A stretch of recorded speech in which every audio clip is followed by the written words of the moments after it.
जय हिंद बच्चों। आज मैं आपको लेसन 7 प्राकृतिक व्यायाम पढ़ाती हूँ। प्राकृतिक व्यायाम हमारे लिए बहुत आवश्यक है, जिससे मानसिक शक्ति के लिए, विकास के लिए स्वस्थ शरीर होना बहुत ज़रूरी है। हमारा शरीर स्वस्थ और फुर्तीला तभी रहेगा जब हम शारीरिक मेहनत करेंगे। एक किसान के लिए अपने शरीर को फुर्तीला रखना कोई मुश्किल काम नहीं है। केवल मानसिक शक्ति का प्रयोग करने वालों के लिए नियमित रूप से व्यायाम करना जरूरी है, तभी वे स्वस्थ रह सकते हैं। इस लेसन में यही बताया गया है कि प्राकृतिक व्यायाम क्या होते हैं। प्राकृतिक व्यायाम क्या हमें शारीरिक स्वास्थ्य का ध्यान रखने के साथ साथ मानसिक स्वास्थ्य का भी ध्यान रखना है। जैसे कि मनुष्य को जितनी ज़रूरत हवा, पानी और अन्न की होती है, उतनी व्यायाम की भी होती है। कसरत बिना मनुष्य वर्षों तक जीवित तो रह सकता है, फिर भी यह सर्वमान्य तथ्य है कि कसरत के बिना मनुष्य निरोग नहीं रह सकता। कसरत का अर्थ केवल हॉकी, टेनिस, फुटबॉल, क्रिकेट और घूमना ही नहीं होता है। कसरत का अर्थ है शारीरिक और मानसिक कार्य। जब हम शारीरिक और मानसिक कार्य करते हैं तभी हमारी कसरत पूर्ण होती है। जैसे आपने देखा, शारीरिक कसरत न करने से शरीर रोगी रहता है। मन की कसरत अगर नहीं होगी तो क्या होगा? मन की कसरत अगर नहीं होगी तो शरीर शिथिल हो जाएगा। मूर्खता को एक तरह का रोग समझना चाहिए। कोई बड़ा पहलवान कुश्ती जीतने में तो बड़ा प्रवीण है, किंतु मन उसका गवार का सा हो तो उसके लिए निरोग शब्द का प्रयोग करना भूले। अब आपने देखा कि कसरतें कौन सी है। प्रकृति ने तो हमारे लिए ऐसा सुंदर प्रबंध किया है कि तुम सदा कसरत करते रह सकते हो। जैसा आपने देखा होगा कि दुनिया का बहुत बड़ा भाग खेती पर निर्भर करता है और किसान के परिवार को खूब कसरत करनी पड़ती है। रोज़ 8-10 घंटे अथवा उससे भी अधिक कार्य करने पर इन्हें खाने पहनने भर का मिलता है। इन्हें मन के लिए अलग से कसरत नहीं करनी पड़ती। मूर्ख किसान या मूढ़ किसान कोई काम ही नहीं कर सकता। उसे मिट्टी की पहचान, ऋतु परिवर्तन का ज्ञान, चतुराई के साथ जोतना, साधारणतः चंद्रमा, सूर्य और तारों की गति जाननी चाहिए। शहर का बड़ा भारी बुद्धिमान भी किसान के यहाँ जाकर निर्बुद्धि सिद्ध होता है। क्यों?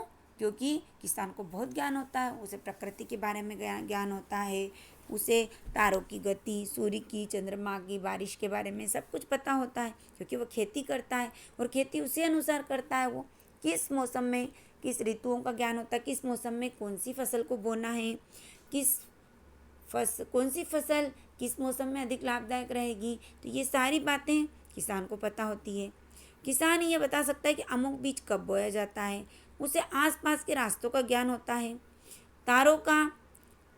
तारों को देखकर वह रात में दिशा को पहचान लेता है। पक्षियों के शब्द और शब्दों की गति को से वह बहुत सी बातें जान लेता है। तो इस तरह से किसान को इन सब प्राकृतिक चीज़ों का ज्ञान रहता है, तो उसे अलग से मानसिक कसरत नहीं करनी होती है। शारीरिक कसरत के साथ साथ उसकी मानसिक कसरत अपने आप होती जाती है। किंतु सब लोग किसान नहीं बन सकते। हमने किसानों की ज़िंदगी का कुछ वर्णन इसलिए किया है जिससे लोग अपना रहन सहन उन्हीं के समान बना सकें। आपने देखा होगा कई लोग मानसिक कसरत करते हैं मगर शारीरिक कसरत नहीं होती है, यानी कि शारीरिक कसरत होती है मगर मानसिक कसरत नहीं होती है। तो यहाँ प्राकृतिक कसरत में यही बताया गया है कि आपको शारीरिक कसरत और मानसिक कसरत दोनों हमारे शरीर के लिए बहुत आवश्यक है। मनुष्यों के लिए पाश्चात्य विद्वानों ने क्रिकेट इत्यादि खेल लाभदायक बताए हैं। उनकी राय है कि वार्षिक उत्सवों पर भिन्न भिन्न खेल खेलने चाहिए। मानसिक श्रम के लिए ऐसी पुस्तकें पढ़नी चाहिए जिनसे अधिक सोचने विचारने की आवश्यकता न पड़े। यह एक और की बात हुई। अब इसकी जांच होनी चाहिए। इसमें संदेह नहीं कि ऐसे खेलों से शरीर की कसरत हो जाती है, पर ऐसी कसरतों से मनुष्य का मन नहीं सुधरता। इसके अनेक उदाहरण, क्रिकेट और फुटबॉल के अच्छे खिलाड़ियों की संख्या देखी जाए तो उनमें कितने अच्छे मानसिक शक्ति वाले मिलेंगे। हिंदुस्तान के जो राजा महाराजा अच्छे खिलाड़ी रहे हैं, उनकी मानसिक शक्ति के संबंध में हमें क्या प्रमाण मिले? इसके विपरीत जो अच्छे मानसिक शक्ति वाले हैं, उनमें कितने खिलाड़ी हैं? मेरी समझ में मानसिक शक्ति वाले खेलों में बहुत ही कम खेलने वाले दिखाई पड़ेंगे। हमारे भारतीय बुद्धिमान गृहस्थों का मार्ग ही निराला है। वे मन की कसरत करते हैं किंतु शरीर की कसरत नहीं करते हैं या कम करते हैं। इससे उन्हें असमय खो बैठते हैं। उनका शरीर लगातार मानसिक काम करते रहने के कारण क्षीण हो जाता है। मतलब उनकी मानसिक शक्ति तो बहुत क्षीण होती है मगर शारीरिक श्रम वो बहुत कम करते हैं। इससे उन्हें कई प्रकार की बीमारियां घेर लेती है। कोई न कोई रोग उन्हें शरीर में घर किए रहता है। उनके पुष्ट विचारों से देश लाभ उठाए। ऐसे समय आते आते ही वे संसार से चल देते हैं। इससे मालूम होता है कि केवल शारीरिक और मानसिक व्यायाम काफ़ी नहीं है और नहीं यह कसरत जो निरुपयोगी हो, सिर्फ खिलवाड़ के लिए हो। जिसे कसरत से मन और शरीर दोनों का सुधार साथ साथ हो, हरदम होता रहे, वही कसरत अच्छी है। उसी से मनुष्य निरोगी रह सकता है।